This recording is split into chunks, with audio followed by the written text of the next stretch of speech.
Okay, let's finish this part by decision theory. Okay, so first, if you know something about the prior and you know about the PDF, then we can apply this decision theory. Okay, if D1 is larger than D2, and definitely we are going to assign the square value to region 1, otherwise we'll assign this square value, the pixel with the square value to region 2. Okay.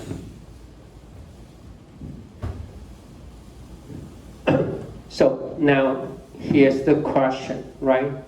We know nothing about. Once I give you an image, just give you one image without any further information. How are you going to determine the prior P1 and P2 and also the PDF? That will be the problem. So we need some optimization. Okay. Now, for this demonstrated image here, the one on the left is the input square value image, right? A white object, okay, on the black background, but you can see some shaded area, right? You can see some shaded area here, okay? The corresponding graph value is like this, the histogram, okay? This is the distribution, okay?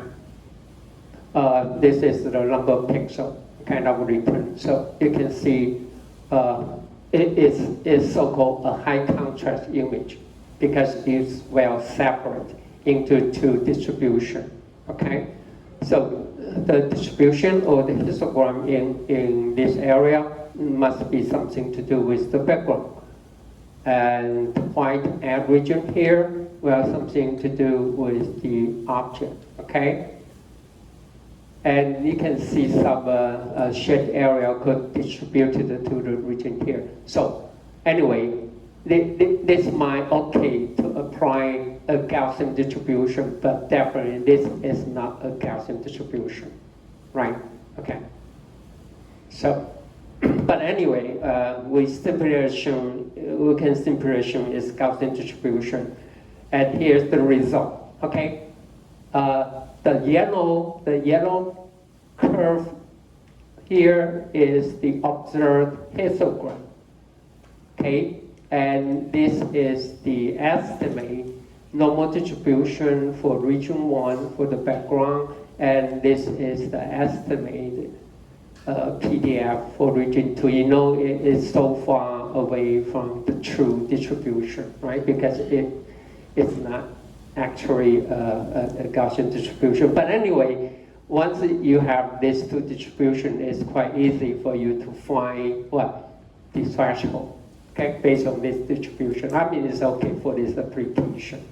And for example, if you set up the threshold at 100, okay, then you will get a result like this, right? Okay, but because it is a high contrast image, okay, high contrast image. Now the question is, so based on this equation here, the first approach, okay, in thresholding, in automatic thresholding, the first approach is called so-called parametric approach. Why is it called parametric approach? Because we simply assume the PDF and PDF1 and PDF2 are Gaussian distribution. Once you assume they are Gaussian distribution, you need to estimate what? Two parameters. Which one? Okay? You need to estimate what will be the mean and standard deviation, and what will be the mean and standard deviation for the second, okay, for the PDF1 and PDF2, because we need to estimate the parameters. That's why we call it parametric approach. 这是有母数的估算法。Whenever we talk about parametric approach, it means we need some optimization to estimate the parameters okay, for our case here. Then the PDF, based on this equation, then it will be a so-called mixture of calcium. Okay, remember that term. When you ask Google or you type in anything, you can find the information or you can find the code. Okay, there's a code available that can help you to do the mixture of calcium automatically. Okay, based on. So here's the equation. H of x is nothing but this equation. We put a summation here. For our case, C should be equal to 2. Okay, for this case, C should be equal to 2. Why 2? Because we only have 2 regions. One object, one background. That's it. Okay, so C is only up to. So we use 2 Gaussian, okay, to fit the distribution. So this one is the prior, the same as this one here. And later on, this one, sigma I and mu I will be the Gaussian distribution, okay, for region 1. And then we need to estimate sigma 2 and mu 2 for the second Gaussian distribution. That's it, okay? So here it is the mixture Gaussian. Then how to find the parameters for mu1, sigma 1, mu 2, and sigma 2, that is the optimization problem. And besides that, you need to estimate the prior P1 and P2. So if for binary thresholding, how many parameters you need to estimate? 有多少个参数要估? It could be mu1, mu2, sigma 1, sigma 2, and then P1. 5, not 6. Why? 5, but not 6. That's because, as we know, the prior P1, the capitalized P1 and P2 must be equal to 1. Okay, so there's up to 5 parameters you need to estimate with some optimization tool. Okay, 好，因为它这个加起来一定要等于1。Right, it got to be. So once you know the prior of P1 and P2 is automatically determined by this equation. Okay, so you have, but anyway, you need some optimization to estimate. That's why I won't say too much, because in real world implementation, especially for industrial application, we usually don't go for this approach. Okay. Because it takes time. You can think of what is the purpose of thresholding for application. What is the purpose for thresholding? You just convert the graph value into a boundary to separate the object from the background. And then what? What I'm trying to say, if you stop here, you won't do it anything good. You know what I'm saying? You need to do further. For example, you want to count or you want to do the measurement. You want to know what could be the area, right? What could be the dimension of the object. Then you can base on the spatial result. But if you stop here, then it's just for fun.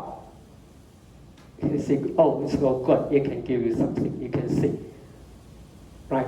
Some people might use this tool and then when you go shopping in a department store, there might be a small stand. Then you take the picture and convert it into a binary image of your face and put it on the T-shirt, right? That's it. It's no purpose for industrial application. So that's what I'm saying is only a pre-processing.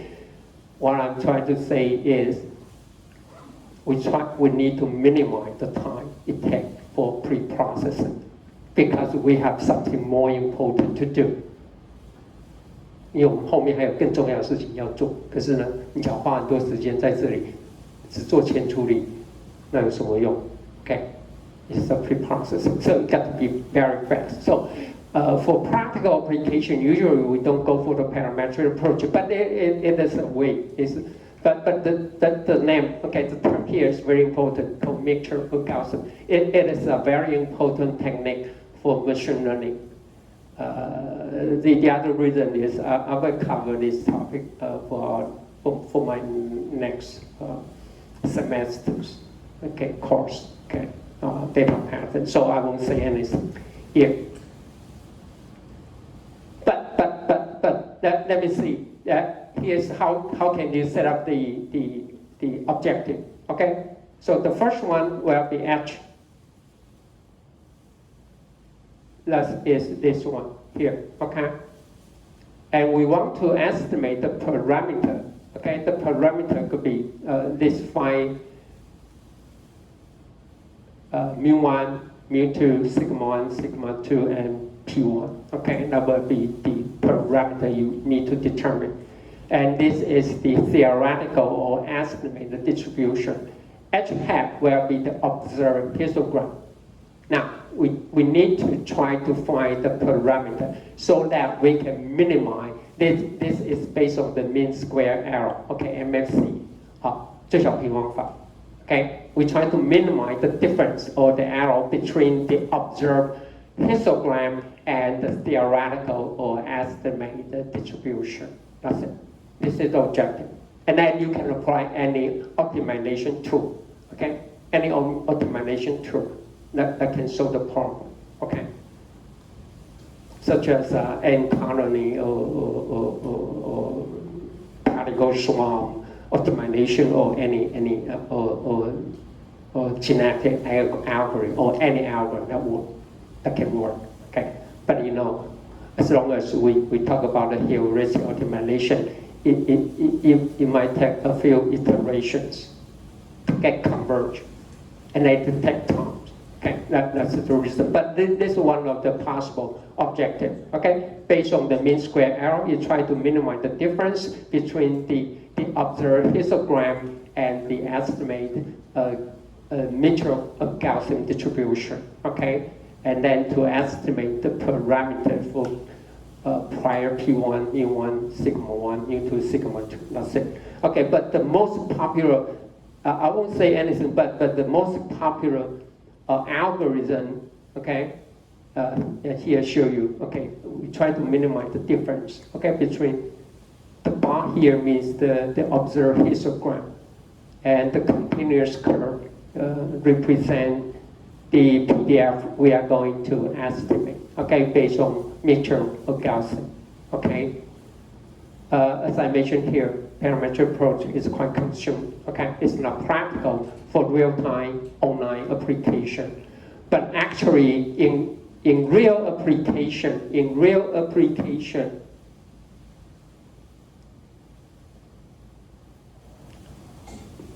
will go for the so-called expectation maximization. Here's another term you need to remember.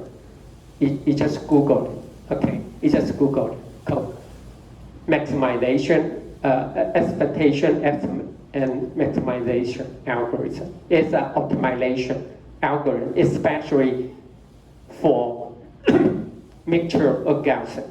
It based on, it's short for, okay, we just call it EM algorithm, okay?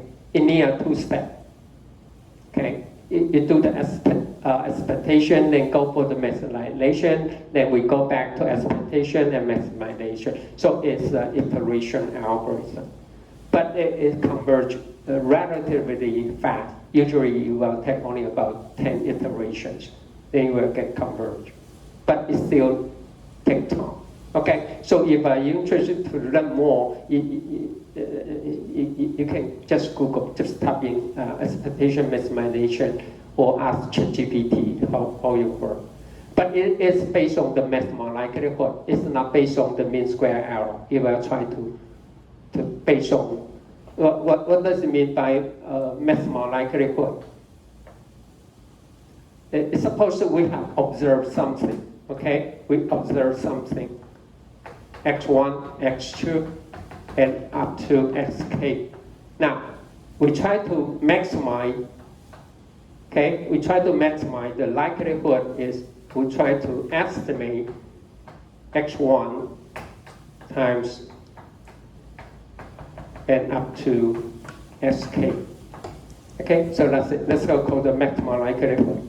So the question is how to estimate the parameter so that you can observe the outcome of x1 and x2 and up to sk will be maximum. That's so-called the maximum likelihood. Okay, so that's it. Okay. How to do it? That will be the topic for my class in the next semester. Because it takes time and we don't have time, I will skip it, but just keep that in mind.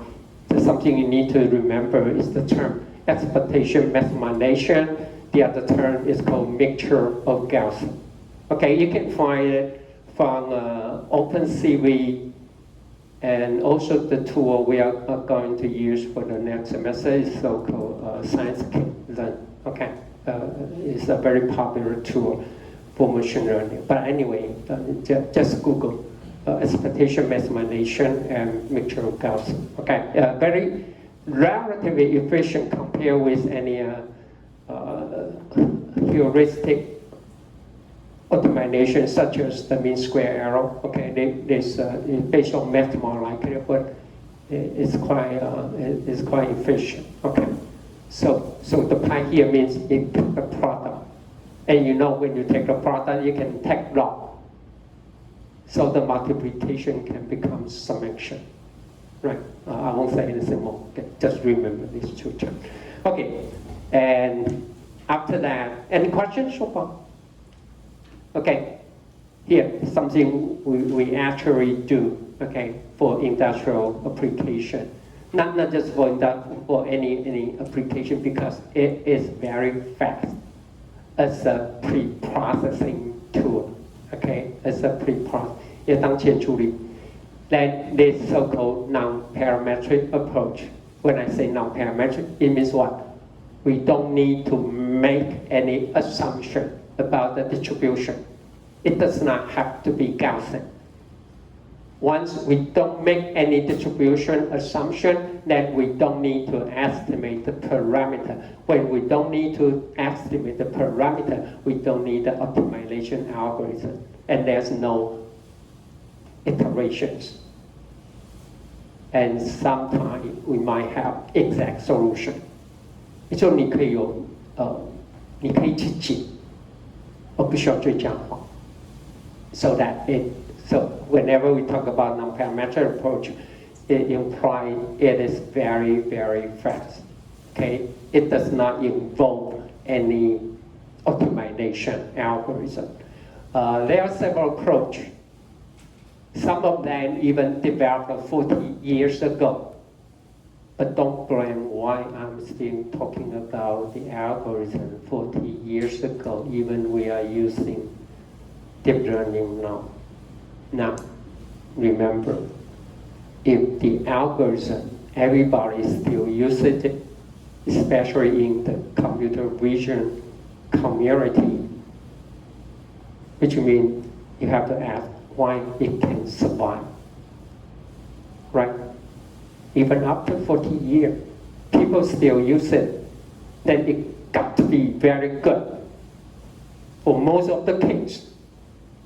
So don't ignore it because it is old, but because it is good. Okay, it's good. You can survive 40 years and people still use it.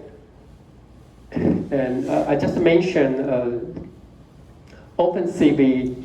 OpenCV will provide a thresholding technique, but just only one. I will introduce several to give you the idea. But it provides only the so-called authors. This is so famous. Everybody got to know this name. It's a Japanese name. The author who developed the algorithm. Later on I will talk about it. It's called author. In Chinese character called. This is his last name, okay? Fachi. It is so famous. Whenever you talk, also you can see around it, okay? And there are many different non-parametric approach, and OpenCV select only this one. It provide only this algorithm, and then it got to be the best of the best in terms of thresholding. But it may not perform the best every time for any application. Okay, but on average, it gives you the best performance. So let's start it from the very first one. By introduce different algorithms, I also want you to learn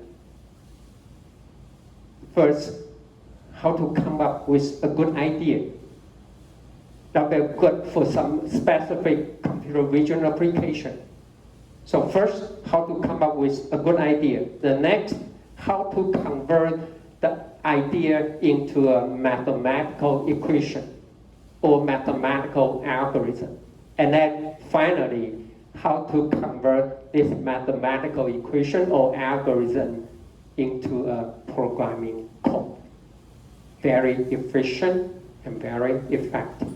So from here, you will learn these 3 steps when you develop the algorithm for your own application. Now, not just for your research, could be for your work. It's still after your graduation, or you're still working on this area, or you might need it.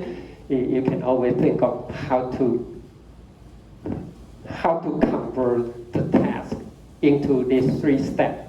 Okay, first step, how to come up with a good idea, and then you need to convert the idea into a mathematical form, and then finally, how to implement the algorithm into a programming code. I will show you how to do it. As I mentioned, you still remember, some people say the computer vision is not science, it's an art, which means there's no standard answer, no standard procedure, okay? Everything depends on what's your task, what is your objective. So you might have so many ways to do the same thing, but you must ask which one will be the best one to suit your work. Okay, in terms of the computation time, in terms of the accuracy, or in terms of the involvement of human labor work. Okay, 这个有很多要考虑。So the first one is called moment preserving. Okay, called moment preserving. So let me start from this one. It is not provided in OpenCV, but it's also a very good idea. Okay, the idea is like this. So let's talk about what does it mean by moment preserving. Okay, a moment preserving.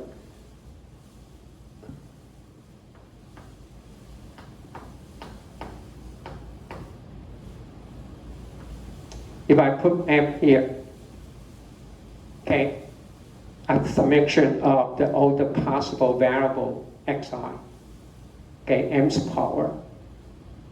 So if m equal to 1, it means what? It's so-called the first moment, okay, called the first moment. M equal to 2, then it's so-called the second moment. Okay? As you know, the first moment is something to do with what? M equal to 1 is something to do with what?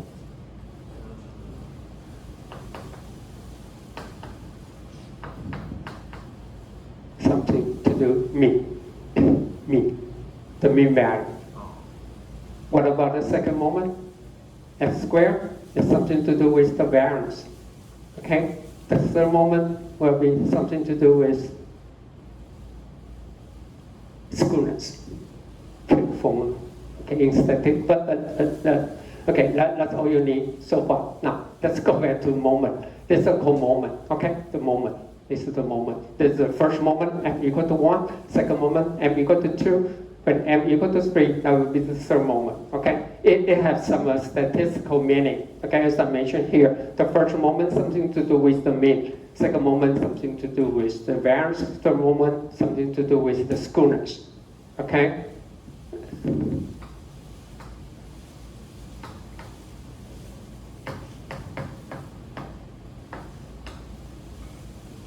That's the so-called skewness, where you have the distribution like this, or you have the distribution like this.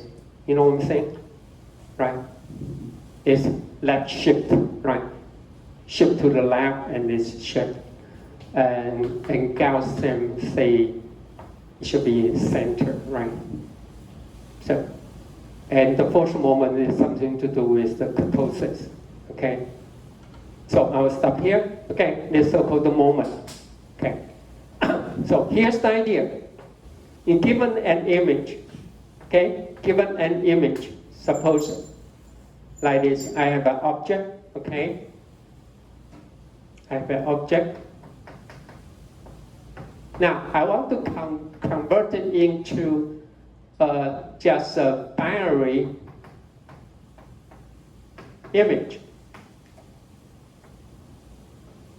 So first, let's calculate the first moment. Okay, we can think of how to calculate the first moment. It's right here. Okay, let's take a look the first moment. Now, if I have a binary image, okay, it goes through a threshold. I binarize the graph value into a binary image, and the graph value will be Z1. Suppose Z1, that's something we don't know yet, okay? And the background will have the graph value of Z2. Okay, and further, we suppose the region for Z1, the area is P1. Okay, the area will be P1. And the area for the background got to be P2, and we know P2 is equal 1 minus P1, right? The prior got to be true. So although we know nothing about the prior P1, and we know nothing about Z1 and Z2. Z1 and Z2 are constant, are the ideal graph value, okay? The idea of graph value in the binary image. That will be a good representative for the original object. Okay? So, the first, we are going to calculate the first moment. Okay? The first moment. So, the first moment will be involved H1. Okay? We make the summation all the graph value, right? Remember, f of xy is something you observe, right? You take the picture. You already have this information. And suppose we have n, okay? N is the number of pixels here, okay? And then here's the idea. What is the moment? What is the moment in this binary image? The moment got to be P1 plus times Z1 plus P2 times Z2, right? Although we know nothing about the prior P1 and Z1 and Z2. You know what I'm saying? This is the moment. I didn't say Z1 or Z2 to be 0 or 255. No, it's the ideal graph value. Okay, the idea, the representative graph value in the binary image. 我没有说它是0或1哦，我只是说它是代表原始影像里面一个合理的 ，OK， 或是一个理想的灰阶。Now, so the idea is what? If you have a good threshold, we would like to maintain or preserve the moment, the first moment, in both the original image and the binarized image. It makes sense, right? It may not be good for every application, but it makes sense. Everyone follow me? Because this, we can calculate this because this is something we observe. Okay? But for P1, P2, is something, and Z1 and Z2 is something we don't know. Okay, I had better to write it down to be 1 minus P1. Okay, now that's something we don't know. P1, Z1, Z2 are something which are unknown. Okay? But that's the idea. Based on what assumption? After the thresholding, the moment in the original image should be the same. We should preserve the same moment in the binarized image. Okay? So that's the only idea. Now back to the following will be the mathematical problem. How many unknowns? We have 3 unknowns, right? We have 3 unknowns. To solve for these 3 unknowns, how many equations you need? 有3个位置你要解，你要几个方程式 to be have an exact solution. If we do have a solution, you have 3 unknowns, then you need 3 equations, right? You cannot have 2. If you only have 2, you have unbounded, you have an infinite solution, right? Right? Just like you may have a 2 variable. You might want A plus B equal to 10. Then if you don't give, you have a 2 unknown, A and B. If you don't give any information, how many combinations for A and B? You will have an infinite combination, right? Right? Because A can only, so you can assume any B. If B is infinite, then A will be infinite. Just like the same thing here. We have a 3 unknown. Okay? We have a 3 unknown. Right? Now, so we need 3 equations. And then the following is easy. If you can make up the first moment, why don't you make up the second moment? Right? Here, the second moment here. You just put F squared. F squared is the second moment. And then what? Put the square here and square here. Now P1, that doesn't change. It is the weight. It's the proportion for Z1, proportion for Z2. Don't times the square here, but just Z2. Okay? Then this will give you the second moment. So now we have 2 equations, right? First moment, second moment, but we still have 3 unknown, P1, Z1, and then we can go for the third moment. Okay? The third moment, the cube.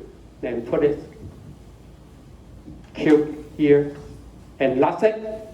So we have 3 equations, then we can solve for 3 unknowns if we do have a solution. So the remaining job is nothing but the mathematical work. How to solve for these 3 equations. It's not an easy job, okay? But fortunately, somebody already solved for it, and we have an exact solution. Because why we have an exact solution? Because we have 3 unknown and we have 3 equations, so it got to be exact solution. Unless there's no solution at all, which is not possible. You can always find a solution for P. Okay, so here. So that's what I'm saying. The first, you need a good idea. Well, what is the idea here? It says what? We should preserve the moment in the original image and in the binary image. That's it. So based on the idea, we come up with 3 equations, right? The first moment should be preserved, the second moment, and the third moment must be also preserved. So all the remaining work is how to solve for the mathematics. Okay, 好，加减都是纯数学问题。So here's how we get This is the first moment, the first equation, the second equation, and the third equation. Okay, we have three unknown. Okay, P. Okay, and Z. You use Z sub 0 and Z sub 1. Okay, and here you assume Z sub 0 is less than Z1. Okay, it doesn't matter what you solve for it. You can always pick up the small one as Z0 and the larger one as Z sub 1. That's it. Okay, we have the three equation. Then we can solve for the three. And here, see that it is developed more than 40 or 50 years. I mean, it's good. Okay, don't say it's too old and ignore it. It's good because we have a good solution. That's it. Here is the solution. Okay. This is the determinant. Okay. This is the zero moment, first moment, second moment, and I'm sorry. Zero moment is nothing but one. Okay, 就是一了啊，零动差就是一。First moment and second moment, that's all you need. This is the determinant. Determinant 就行列式，几行列式。Okay, determinant is what? M0 times M2 minus M1 squared. Okay, that's the determinant. So it shows you how to calculate C sub D, C sub 0, and C sub 1, and then once you have the C value here, then we can calculate Z sub 0. Okay, that's the region. Okay, this is the ideal graph value. Z sub 0 is simply based on some calculation of C1 and C0. Okay, and then you can calculate Z1. Okay, and further you can calculate this P sub D, and finally, okay, is how you calculate the P, the prior. Okay, this is the most important one, how to calculate the P. Okay, divided by P sub D. Again, this is the determinant. Okay, it's based on M1, the first moment. Okay, the first moment, and Z1 is ideal value. Okay, for Z1. That's it. Okay, that's the P. So we can show for Z sub 0, Z sub 1, and the prior P. Once you have P, then you can calculate the P2, right? Okay? So it's easy. It's quite easy, right? So, which means once you have, as I mentioned here, okay, 0 moment is 1. So once you have the first moment and second moment, then you can solve for the problem. Okay? And you have exact solution. Now, the next question is, once you have, let me put it P. Once you have P, once you have Z1 and you have Z2, then what is it anything to do with the threshold? It didn't show you here is the threshold. No, it just give you you find a threshold and convert the graph value image into a binary image, and here we can show for P, Z1, Z2 based on moment preserving principle. But once you have P, Z1, and Z2, then what should be the threshold? That is the question. Okay, now we simply assume here is, and the corresponding probability is P. Okay, the corresponding probability is P. So here you need to do what?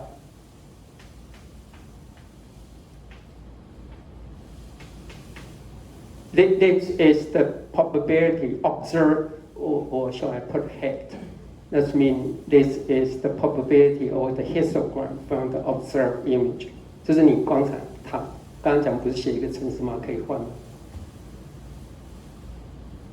So you need to accumulate the probability starting from 0, 1, 2, 3, and until what? Until some threshold T. Now I'll give you the value of P. Of course, you cannot find exactly the same, but it will be most close. Okay, approximate to the P value. This is so from the equation here. Okay? And this is from the observed histogram. Okay?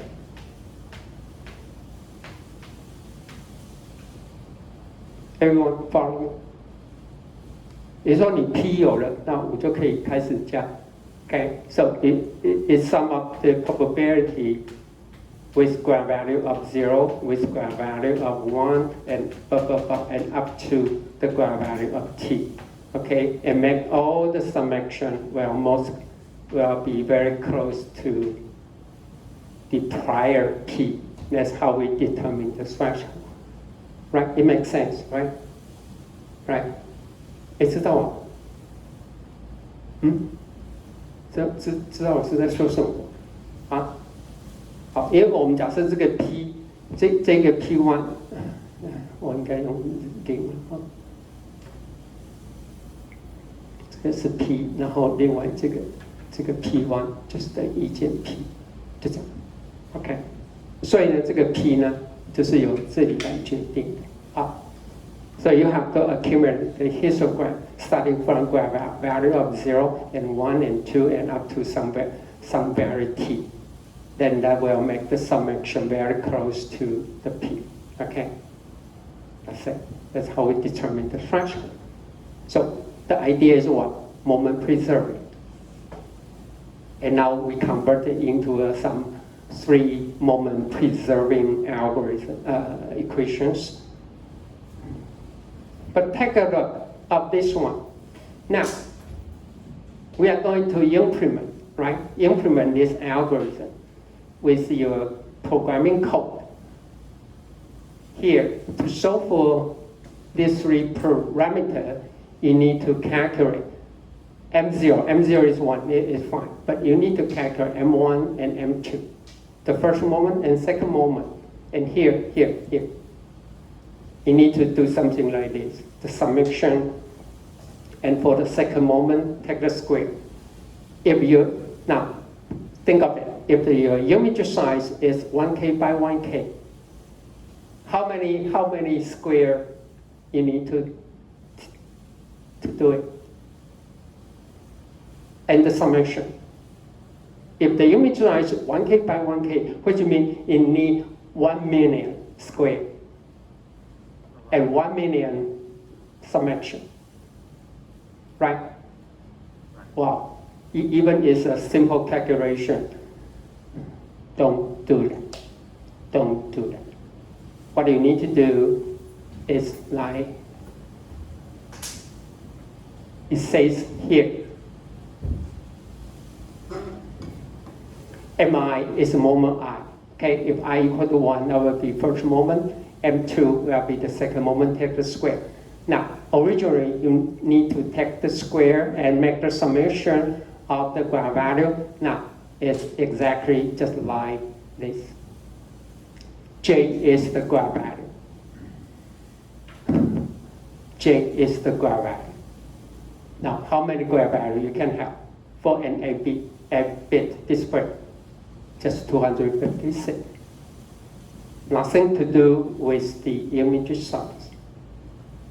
Okay, it is independent from the image size, but the result will be exactly the same because take a look here. You just take the summation of the graph value, right? Then take the mean. That will be exactly the same. We just do the summation of graph value J times its corresponding probability J. That's it.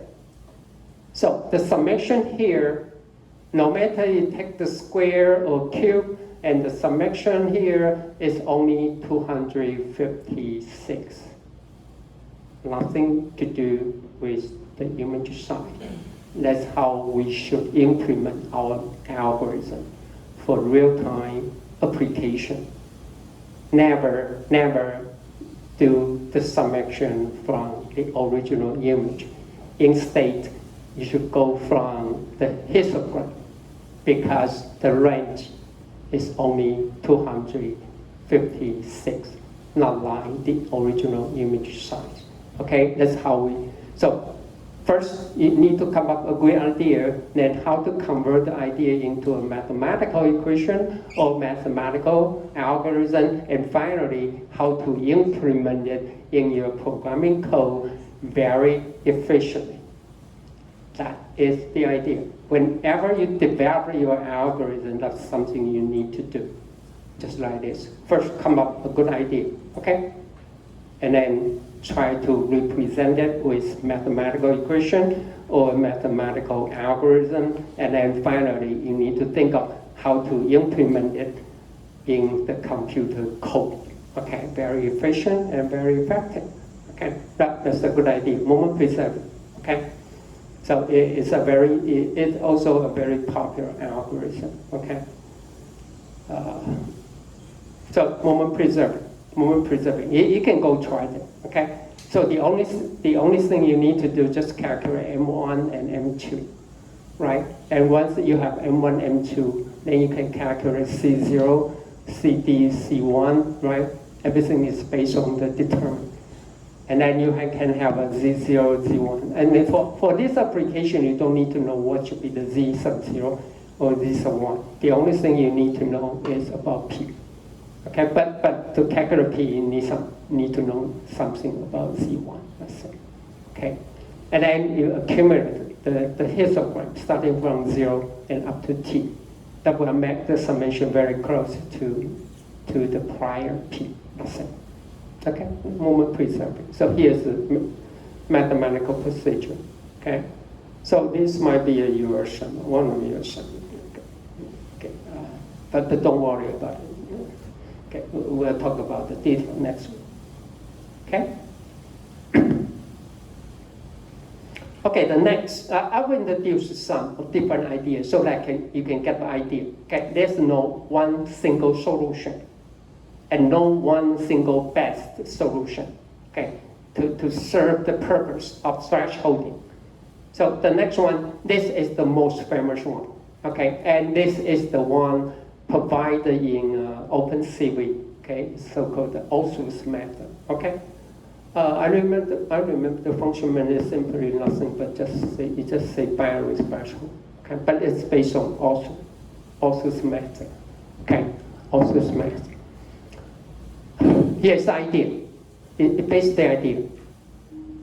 You use the variance, the statistical variance, okay, to measure the homogeneity of two groups for binary, which means you have an object group, you have the background group, and you want to make sure each group is homogeneous.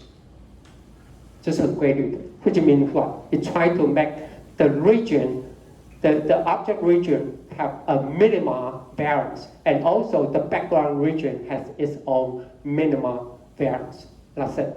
Which means if you can select a good threshold, then each region will have minimum variance. That is the only idea. That's it. And it survived for more than 40 years.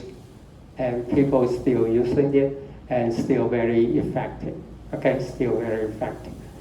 And most important, it's very, very efficient for programming implementation. Okay, I will show you how to do it. Okay, let's take a break. Okay.